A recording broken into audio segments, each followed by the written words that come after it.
హల్లెలూయా, హల్లెలూయా. మా జీవిత సాక్ష్యం అండి. ఇంట్రెస్ట్గా వినండి. మా జీవితంలో ఎన్ని ఇబ్బందులు పడ్డాం, ఎన్ని కష్టాలు పడ్డాం. నేను ఒక హిందువునండి. ఇన్ని ఇబ్బందులు పడితే ఎటు వచ్చామనేది, ఎందుకు వచ్చామనేది చెప్తాం. దయచేసి స్కిప్ చేయకండి. నాది మారుమూల ప్రాంతం అండి. మారుమూల ప్రాంతంలో మేము జన్మించాను. నా education BCom computer, stenographer ITI, software engineering. మాకు మంచిగా బతికి నాకు ఒక పెద్ద శోధన వచ్చిందండి. ఎంత పెద్ద శోధన అంటే అంత పెద్దది. చక్కగా హ్యాపీగా బ్యాంకులో జాబ్ చేసుకుంటూ, అక్కడి నుంచి మళ్ళీ రియల్ ఎస్టేట్లో జాబ్ చేసుకుంటూ, డబ్బు అంత ఎంతో చక్కగా ఎంజాయ్ చేసుకుంటూ ఉండి మ్యారేజ్ చేసుకున్న టైంకి బాబుకి 5th మంత్లో బాబుకి చేతబడి చేసి చంపేశారండి. 5th మంత్ బాబుకి అన్నప్రసన్న చేద్దాం అనుకున్నాం. అందరికీ ఇంటిమేషన్ ఇచ్చేసాం, కార్డులు పంచేసాం, చాలామందికి ఇన్విటేషన్ కార్డులు ఇచ్చేసాం. కానీ మధ్యాహ్నం పూట బాబుకి వచ్చి అన్నం పెట్టేసి తినిపించి వెళ్ళాను మజ్జిగతో. నేను అన్నం తినిపించి పోయిన ఒక 15 నిమిషాల తర్వాత బాబు ఒక 10 కిలోమీటర్ దూరం వెళ్ళింటాను. అంతలో మా భార్య ఫోన్ చేసి, బాబు చేతులు కాలు ఆడట్లేదండి, ఊపిరి అందట్లేదు, ఇబ్బంది పడుతున్నాడని చెప్పి ఫోన్ చేసింది. వెంటనే ఇంటికి వెళ్ళాం. ఇదంతా అరగంటలో జరిగింది. ఇంటికి వెళ్ళి చూస్తే అక్కడ నుంచి వస్తుంటే బండి పంచర్ అయింది. అక్కడ నుంచి చాలామంది తెలిసిన వాళ్ళు ఉంటే వాళ్ళ కారులో తీసుకొచ్చి ఇంటికి ఇచ్చారు. అప్పుడు మేము టీవీలో యాడ్లో వచ్చేవాళ్ళం. కానీ ఇంటికి వచ్చి చూస్తే బాబు నిజంగానే మా భార్య చెప్పినట్టు ఒక సైడ్ బ్లడ్ కక్కేసి చేయి కాలు ఆడట్లేదు. అక్కడి నుంచి ఆ చిల్డ్రన్ హాస్పిటల్కి తీసుకెళ్తే ప్రయోజనం లేదు సార్ అన్నారు. ఆడ నుంచి వేరే ఊరికి ట్రాన్స్ఫర్ చేశారు. నేను ఊర్లు చెప్పట్లేదు, ఎందుకంటే మా మీద అనేక శక్తులు ఇంకా ప్రవహిస్తూనే ఉన్నారు. అవన్నీ చెప్పుకుంటూ వస్తాను. ఇలా హాస్పిటల్ జాయిన్ చేశాము. బాబు చనిపోయారు. ప్రయోజనం లేదన్నారు. మీరు ఉంచినా కూడా ప్రయోజనం, డబ్బు వేస్ట్ అన్నారు. తీసుకొని వచ్చేసాం. చనిపోయారు. అప్పటి నుంచి ఇప్పటిదాకా మాకు మనశ్శాంతి ఉండట్లేదండి. మాకు అస్సలు మనశ్శాంతి లేకుండా చేస్తున్నారు. 15 రోజులు అన్నం లేకుండా ఉన్నాం. 15 రోజులు అన్నం లేదు, ఖాళీ బోర్ వాటర్ తాగి ఉన్నాం. మా భార్య మళ్ళీ బాబు చనిపోయినప్పటికీ తర్వాత 3-4 నెలలకి మళ్ళీ గర్భిణి. ఏడ్చేది, కుర్రుగా అని ఏడ్చేది, అన్నం ఆకలి అవుతుందని. కానీ ఎవరిని అడిగేవాళ్ళం కాదు. చస్తాం కానీ ఎవరిని అడగకూడదని డిసైడ్ అయ్యాం. కొంతవరకు గోల్డ్ ఉంటే అది కూడా అమ్ముకున్నాం. అది ఉన్నంత వరకు తిన్నాం. అయిన వాళ్ళు ఏమని చెప్పారంటే, మోసం చేసి పారిపోయాడని చెప్పి నిందేశారు.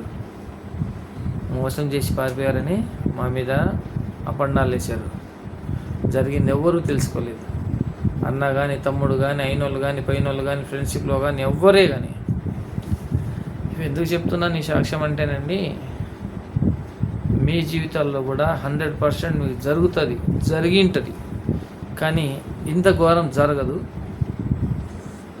అయిన వాళ్ళు ఏం చేస్తారు, బయట వాళ్ళు ఏం చేస్తారు, ఫ్రెండ్స్ ఏం చేస్తారు అనేది ప్రాక్టికల్ అనుభవం మాకు.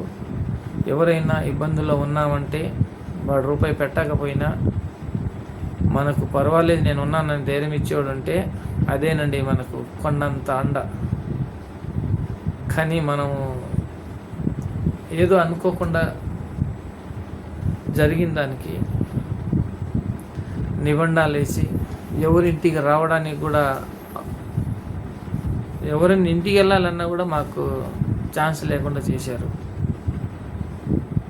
ఒకరు ఇద్దరు అనేది ఏం కాదు, ప్రతి ఒక్కరు అలానే ఉంటారు. తర్వాత హైదరాబాద్ వెళ్ళిపోయాం. అక్కడ కూడా మాకెక్కడ చోటు దొరకలేదు. చాలా కంపెనీల్లో నేను సెలెక్ట్ అయ్యాను. నేను సెలెక్ట్ అవ్వడం, అడ్వాన్స్ అడగడం, వాళ్ళు ఇవ్వమనడం, ఇంటికి వచ్చి మళ్ళీ నీళ్ళు తాగి పండుకోవడం, ఇలానే చేసాం. మా భార్యకి మాత్రం ప్రెగ్నెన్సీ ఉందని చెప్పి ఆమెకి ఏమర్థమైందో తెలియదు. మా ఇంటి ముందర ఒక టిఫిన్ బండి ఉండే, ప్రతిరోజు ఒక ప్లేట్ టిఫిన్ పెట్టేది ఆమె. ఒక్క ప్లేట్ టిఫిన్ తిని, ఇడ్లీ తిని ఆమె జీవించింది 15 రోజులు. నేను తింటే ఆమెకి సరిపోదని చెప్పి, నేను బయట తిన్నానని చెప్పి అబద్ధాన్ని చెప్పి ఆమెకి పెట్టేసేవాడిని 4 ఇడ్లీలు. ఒక మనిషి ఎంత హీనంగా మారిపోతారని నేను ఎప్పుడు అనుకోలేదు. ఎవరు హెల్ప్ చేయరండి. నేను పేర్లు ఎవరనేది చెప్పట్లేదు, ఎందుకంటే అందరూ అంతేనండి. రేపు నేను అంతే. ఇప్పుడు నేను సంపాదించుకొని తీసుకున్నాను, ఉన్నాయి, ఎవరికైనా ఇవ్వమంటే ఎవరు ఇవ్వము ఆ రోజు. కానీ ఆకలితో ఉన్నారంటే నేను మాత్రం అన్నం పెడతాను, బట్టలు లేవంటే ఇస్తాను, ఛార్జీలు లేవంటే ఇస్తాను. కానీ నా జీవితంలో అలాంటివి ఏమీ జరగలేదు. ఏమంటే ఏమీ జరగలేదండి. ఏ రోజు ఒక పూట పస్తు లేని మాకు అలా నెలకు వచ్చేపాటికి 10-15 రోజులు పస్తు ఉండడం, అలా దాదాపు 2 నుంచి 3 సంవత్సరాలు పస్తున్నాం మేము. లాస్ట్కి ఒక కుర్రోడు, దానికి ముందు మా భార్యకి నేను పోషించలేని చెప్పి వారి ఇంటికి పంపించేశాను. కానీ వాళ్ళ ఇంట్లో వాళ్ళు కొంతమంది వచ్చి, ఆయన ఎత్తిపోయాడు కదా, ఏముంది అతని దగ్గర ఉండడానికి, వచ్చేసేయి మేము చూసుకుంటామని చెప్పి తనకు పిలిచారు. ఆ విషయం నాకు తెలీదు. కానీ తర్వాత నా భార్య చెప్పి, మేము సెటిల్ అయిన తర్వాత మళ్ళీ తిరిగి రీసెట్ అయిపోయిన తర్వాత చెప్పింది. అయినా మా భార్య ఏం చెప్పిందంటే, చస్తే ఇద్దరం చద్దాం, తింటే ఇద్దరం తిందాం, బతికితే ఇద్దరం తిందాం, అంతేగాని నిన్ను వదిలి వెళ్ళడం అంటూ ఉండదు అని చెప్పి వాళ్ళకి హెచ్చరించి ఇంటికి పంపించేసింది. అక్కడ ఆమె తరపున కానీ ఇక్కడ నా తరపున కానీ ఒక్క ముద్ద అన్నం పెట్టేవాళ్ళు లేడు. కనీసం ఎలా ఉన్నావు అని ఫోన్ చేసినోళ్ళు లేడు. మేము ఫోన్ చేస్తే మా ఫోన్లు అన్నీ బ్లాక్. మేము చేసిందంటూ ఏం లేదండి. బతుకుదామని ఒక బిజినెస్ పెట్టాం, అన్ఎక్స్పెక్టెడ్గా అది ఏదో జరిగింది. దానికి మేము ఫేక్ అని చెప్పి చాలా ప్రవర్తించారు. 8 సంవత్సరాలు నరకం ఎట్లా ఉంటుందో మేము అనుభవించాం. ఒక్క దేవుని వెంకటేశ్వర స్వామి భక్తుని నేను. అలా ఒకరోజు ఉండగా, ఇంట్లో పండుకొని ఉండగా దేవుడి స్వరం ఒకసారి చర్చిలో గంటలు బాగా, అది చర్చిలో డుమ్కిలు కొడతారు కదా, అది బాగా చెవుల్లో వచ్చి వినిపిస్తున్నట్టు అనిపించింది. ఒక స్వరంలాగా అయింది, ఒక వాయిస్ వినిపించింది. నీకు ఏ ఇబ్బందులు లేవు, ఇప్పటి నుంచి నీకు అన్నీ మంచిగా జరుగుద్ది, నీ స్థాయి ఇది కాదు, గొప్ప స్థాయికి వెళ్తావు, బాధపడద్దు, ఏడవద్దు అని చెప్తుందండి. ఆ స్వరం వినిపించింది. నేను బాగా ఏడుస్తున్నాను. ఏడవడం అంటే ఈ గడ్డం వచ్చేసి ఇంత హైట్లో ఉంది. నాకు నేను ఎవరు గుర్తుపట్టుకోలేదు. ఆ స్థాయిలో దిగజారిపోయాం. అంత గడ్డం తీయించుకోవడానికి కూడా డబ్బు లేదు. నీళ్ళు తాగే డబ్బు లేదంటే గడ్డం ఎక్కడ తీపిస్తాం. అప్పుడు నేను ఆ చర్చికి వెళ్ళాను. చర్చికి వెళ్ళి పాస్టర్ గారిని అడిగాను, పాస్టర్ గారు, నేను హిందువుని, ఇట్లా వెంకటేశ్వర స్వామిని నమ్మాను, ఇట్లా పూజలు చేస్తాను, కింద మెట్ల నుంచి తన మెట్ల అభిషేకం జరిగేదాకా అట్లా పూజలు చేస్తాను, మరి దేవుని నమ్ముకుంటే మంచి జరుగుద్ది అంటారు, నాకు ఇట్లా జరిగిందని జరిగిందంతా ఆయనకి చెప్తే ఆయన అన్నారు, బాబు నువ్వు 2 పడవల మీద 2 కాళ్ళు వేసుకొని జర్నీ చేయగలుగుతావు ఆ సముద్రంలో అన్నాడు. అది ఎట్లా అయితే పాస్టర్ అవ్వదన్నారు. ఇది కూడా అంతే, నువ్వు ఇక్కడ రమ్మని పిలవట్లేదు, నేను అక్కడ వెళ్ళమని చెప్పట్లేదు, అది నీ ఒపీనియన్, నీ జీవితం, నీ లైఫ్ అని చెప్పి ఆయన గట్టిగా చెప్పేశాడు. ఆలోచించుకొని చెప్పు, దీనికి కంగారేం లేదు. కొంతమంది చెప్పొచ్చు అబద్ధాలేమో, కానీ నాకైతే అది రాదు, చెప్పను, నాకు అవసరం లేదన్నాడు ఆయన. ఆయనకు నేనేం పడించాను, కానీ ఆయన నాకు ఏ మాట కూడా నా దేవుని దగ్గర రమ్మని చెప్పలేదు. జనరల్గా చెప్పాలంటే నాకు హల్లెలూయా అని తెలియదు, యేసయ్య ఎవరో తెలీదు, అసలు ఏమీ కానీ తెలియదు, జీరో. ఆ స్వరం వినిపించింది, అక్కడ వెళ్ళాను, అలా జరిగింది. ఆ పాస్టర్ గారు అలా చెప్పేశారు. వెంటనే మా భార్యకి ఫోన్ చేశాను. అప్పుడు మా భార్య ఇక్కడ లేదు, మళ్ళీ చిన్నబాబు పుట్టారు, అక్కడ వెళ్ళింది, మా అత్తగారింటికి వెళ్ళింది. ఫోన్ చేసి చెప్పాను. చెప్పిన తర్వాత దేవుణ్ణి నమ్ముకుంటే మంచిదే అనేది ఆ ఒక్క మాటే అంతే. మళ్ళీ మా ఇంటి ముందర ఒక చిల్డ్రన్స్ చర్చి ఉంటే ఆ పాస్టర్ గారి దగ్గర వెళ్ళి పాస్టర్ గారు అని చెప్పి మొత్తం జరిగిందంత ఆయనకు చెప్పి ఫస్ట్ ఆ పాస్టర్ అమ్మ పిలిచికెళ్ళి ఫస్ట్ అన్నం తిన్న తర్వాత మాట్లాడుకుందామని చెప్పారు. ఫుల్గా ఆ రోజు తిన్నానండి నేను. 15 రోజులతో అయిపోయి 16వ రోజు నేను అన్నం తిన్నాను. ఈ విషయం నానెవడికి ఎవరికి చెప్పలేదు, చెప్పవలసిన అవసరము నాకు రాలేదు. నేను ఒకటే డిసైడ్ అయ్యాను, బతుకుతే ప్రాణంతో ఉండి బతుకుతే రాజుగా బతుకుదాం, లేదంటే టోటల్గా చనిపోదాం. అంతేగాని ఇంకో దగ్గర పోయి నాకు అన్నం పెట్టు, ఒక 1000 రూపాయలు డబ్బులు అని అడుగుదామని మాత్రం నాకు మనసు ఒప్పుకోలేదు. ఎందుకంటే అంతగా నాకు వాళ్ళు చేశారనమాట. మీకు అర్థమై ఉంటుంది. కాబట్టి నేను ఎవరిని ఏం అడగదలుచుకోలేదు. ఒకరిద్దరి దగ్గర 5,000 2,000 అట్లా అడుగుతా కూడా వాళ్ళు చాలా ఘోరంగా మాట్లాడారు. నేను మాత్రం నాకు నేను నేర్చుకున్నా కానీ తిరిగి వాళ్ళకి ఒక మాట ఆన్సర్ తిరిగి ఇవ్వలేదు. అప్పుడు ఆ పాస్టర్ అన్నం పెట్టింది 16వ రోజుది. నేను కుళాయి నీళ్ళు, అదే ట్యాప్లో నీళ్ళు తాగి మాత్రమే బతికాను 15 రోజులు. మా భార్యకు కూడా తెలియదు, ఆమె అక్కడ డెలివరీకి వెళ్ళింది. సర్లే అని చెప్పి ఆమె అన్నం పెడితే పాస్టర్ అమ్మ తినేశాను. తినేసి ఇంకా ఆమె అనింది 3 పూటలు ఇక్కడ తింటేనే చర్చికి రాలేదంటే రావద్దు అనింది. అప్పుడు మేము టీవీలో ఛానల్లో బాగా నేషనల్ ఛానల్లో వచ్చేవాళ్ళం, అందరూ గుర్తుపట్టేవాళ్ళు. అప్పుడు వాళ్ళు చాలా సాయం చేశారు మాకు. 6 నెలల దాకా మాకు ఆ భోజనం పెట్టారు. ₹1 ఆదాయం లేదు, తిరగడానికి ఛార్జీలు డబ్బులు లేవు, ఏం చేయాలో తెలీదు. బ్యాంక్ అనే సీజులు, రూపాయి డబ్బు లేదు, కట్టుకోవడానికి బట్ట లేదు. మొత్తం ఎక్కడొక్కడ లాక్ అయిపోయింది. మాసిన బట్టలతో, మాసిన గడ్డంతో, సబ్బు కొనుక్కోవడానికి నీళ్ళు లేక ఉత్త నీళ్ళతో స్నానం. ఎలా ఉంటుందో ఒకసారి చూడండి. 3 సంవత్సరాలు ఏదైనా ఉద్యోగం చేయవచ్చు కదా, ఇటుకు వచ్చి అంత స్టోరీ ఎందుకు చెప్తున్నావు అనొచ్చు. నేను 15 రోజులు పస్తున్నప్పుడు జరిగింది ఇది. 3 సంవత్సరాలు నేను జాబులు చేశాను. ఆ 3 సంవత్సరాల్లో అనేక జాబులు చేశాను. జాబులు చేస్తే అది ఎటు సరిపోయేది కాదు. ఏదో ఒక వ్యాపారం చేసి లక్షల్లో ఉండేవాడు ఒక్కోసారి వేలలో బతకాలంటే అవ్వదు, ఎవరికి అవ్వదు. అది నాకే కాదు, ఎవరికి అవ్వదు. చాలా ఇబ్బంది పడతారు. ప్రాక్టికల్గా అది అనుభవం ఉన్న వాళ్ళకి మాత్రమే తెలుస్తుంది.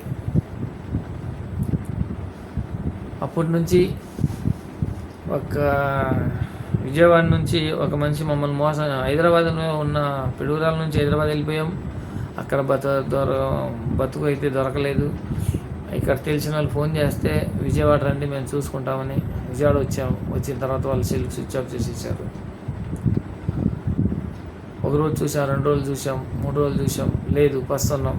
సర్లే అని చెప్పి 3వ రోజు పోయి ఒక ఏరియాలో రూమ్ తీసుకొని ఉన్నాం. ఆయనకి చెప్పాము ఇటు పరిస్థితి మాది, 1 నెల టైం ఇస్తే అద్దె కట్టేసి ఉంటామని చెప్పుకున్నాం. ఆయన టైం ఇచ్చారు, పెద్ద ఆయన మంచోడే.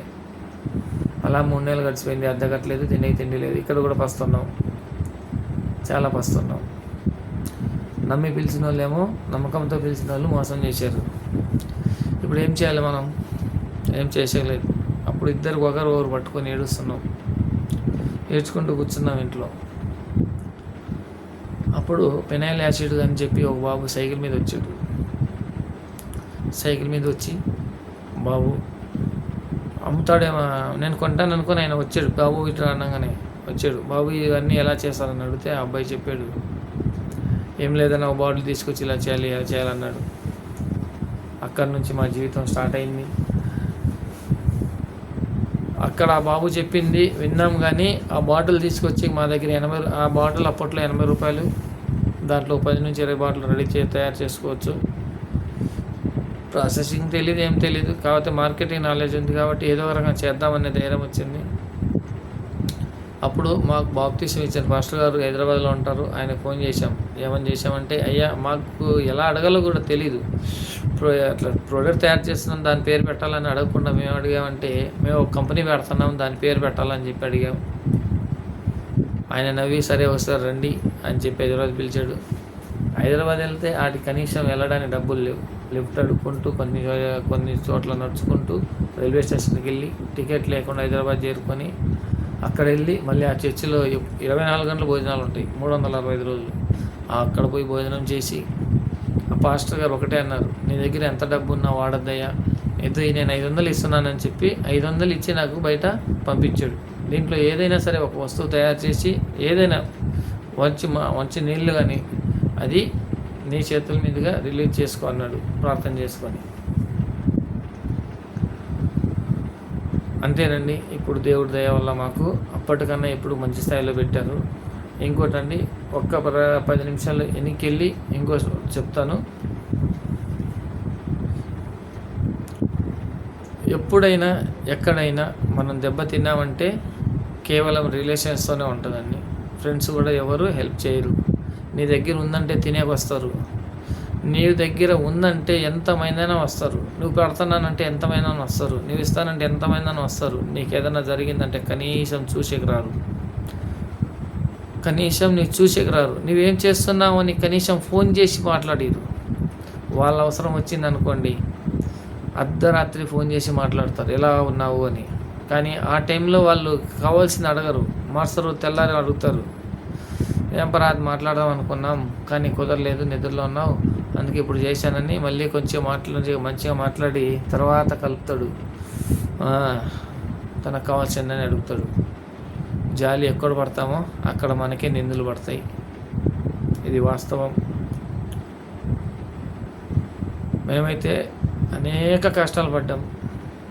ఎన్ని కష్టాలంటే తిండి లేదు, తిరగడానికి వెహికల్స్ లేవు, కార్లు బండ్లు అన్నీ సీజ్ అయిపోయినాయి. ఇది మా పరిస్థితి. దేవుని దగ్గర వస్తేనండి చాలా అద్భుతాలు చేశాడు మాకైతే, చాలా అంటే చాలా అద్భుతాలు. ఆ స్వరం అప్పుడు వినిపించింది. ఈరోజు వరకు మాకు ఏ ఆటంకం లేదు, చక్కగా వెళ్తున్నాం. చెప్పాలంటే మా మీద అనేక రకాలుగా ఇప్పుడు కూడా అయిన వాళ్ళలోనే మాకు హింసిస్తూనే ఉన్నారు, వెంబడిస్తూనే ఉన్నారు. కానీ మేమిప్పుడు దేవుని నమ్ముకొని మా ఫ్యామిలీ అంతా బాప్టిజం తీసుకొని ఇప్పుడు నేను ఒక పాస్టర్గా తయారయ్యాను. మా భార్య పాస్టర్ అమ్మగా, పిల్లలు కూడా దేవుని బిడ్డలుగా చక్కగా ఎదుగుతున్నారు. ఇప్పుడు ఎలాంటి చేతబడులు శక్తులు ఉన్నా కూడా మాకు ఏ పని చేయవు. ఈరోజు మేము పాస్టర్గా అయ్యాము అంటే, మారాము అంటే కేవలం పాస్టర్గా ఉండాలని కాదండి. నాకు జరిగిన ఘటనలు, సంఘటనలు, అవమానాలు, అపకీర్తులు చాలా జరిగాయండి. నేను మీకు చాలా షార్ట్కట్లో చెప్పాను. ఎందుకంటే మనం స్థాయిలో ఉన్నప్పుడు అంత దిగజారి కూడా మాట్లాడకూడదని మాట్లాడుతున్నాను. ఇప్పుడు నేను దేవుని బిడ్డగా చాలా సంతోషంగా ఉన్నాను. ఎందుకంటే దేవుడు ఎంత గొప్పవాడంటే అది నేను మాటల్లో అయితే చెప్పలేను. అంత గొప్పవాడు. ఎక్కడ 500, ఈరోజు మా స్థాయి ఏంటి. ఇప్పుడు కూడా ఇంకో విషయం కూడా చెప్తాను. మమ్మల్ని ఇప్పుడు కూడా వెంబడిస్తున్నారంటే ఎందుకంటే 8 years మేము కనీసం వాళ్ళతో కాంటాక్ట్లో లేము ఎవరితోనూ.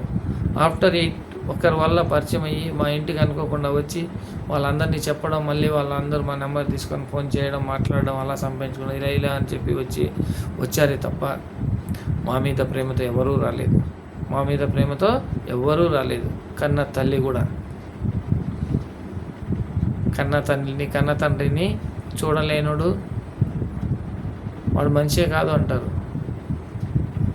కానీ నేను చెప్తున్నాను ఏంటంటే, ఒక తల్లి తన కొడుకుని చూడాలంటే అందరినీ సమానంగా చూడాలి. అంతేగాని ఒక కొడుకు వెనుకబడి ఉన్నాడంటే వానికి వెంబడించడం, వానికి కావాల్సిన ఇవ్వడం, ఒకటి సంపాదించుకున్నాడంటే నీ దగ్గర ఉన్నది ఇవ్వమంటే వానికేమో ఫ్రీగా రాదు. ఇప్పుడు మీరు సంపాదించుకున్నారంటే ఫ్రీగా వచ్చిందా? దొంగతనం చేశారా? బ్యాంక్కి వెళ్ళారా? లేదు కదా. వాడు సంపాదించుకోలేదంటే పొద్దున్న నుంచి కష్టపడతాడు, సాయంత్రానికి వరకు వెళ్ళి చక్కగా ఎంజాయ్ చేస్తాడు, బాటిల్ పట్టుకొని తాగుతాడు, కావాల్సిన కోరికలను తీర్చుకుంటాడు. సంపాదించుకునేవాడు నాకు రూపాయి కావాలని చెప్పి వెనుకేసుకుంటాడు. వెనుకేసుకున్నాడు సంపాదించుకున్నాడు అయిపోతాడా? తాగినోడు ఎంజాయ్ చేసినాడు పోగొట్టుకున్నాడు అవుతాడా? ఇది తల్లిదండ్రుల్లో కూడా చాలా భేదాలు ఉన్నాయి. ఈ విషయంలో మీకు నచ్చకపోయినా నచ్చినా నేను చెప్పేది ఏంటంటే, ఏ కన్నతలైనా కన్నతల్లికైనా కొడుకు అసహించుకోడు.